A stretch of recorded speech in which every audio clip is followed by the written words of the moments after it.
Chances are someone has already run into you in the street, glued to their phone screens trying to catch an imaginary dragon or rat. Yes, Pokémon Go is the first augmented reality game to go mainstream.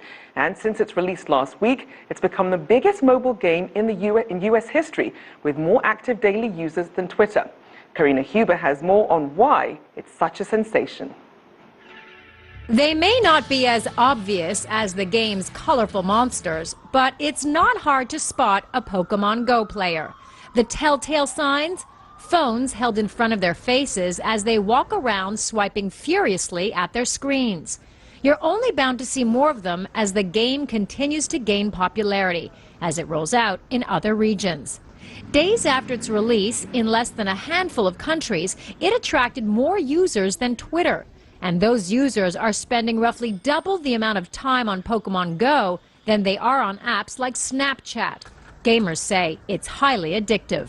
Whenever I try to go out, I try to play it, look at my phone, see if there are any Pokemon around. I'm not like out there having people drive me around and stuff, but I definitely, whenever I'm on my phone or something.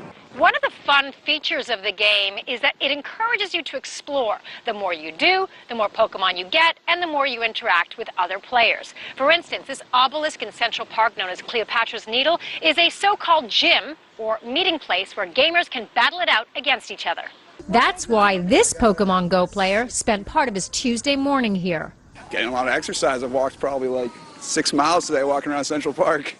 Just taking the day off, enjoying myself. Video game experts like Joost van Dronen say the game resonates in part because so many people grew up with the original Pokemon, and in part because it's a social game. Most of it revolves around them talking about it.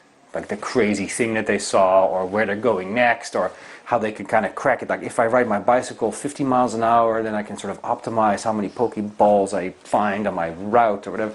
So the social aspect is huge. Pokemon Go is a game changer for Nintendo.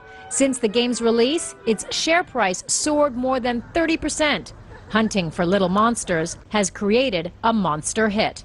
Karina Huber, CCTV, New York. Well, just to test how addictive the game could be, we tried playing Pokémon Go in the CCTV newsroom. The app transformed our workspace into a virtual battlefield against fictional creatures. You can check out more videos and game tips for beginners on our CCTV America Facebook page and find out how difficult it was for our volunteers to get back to work.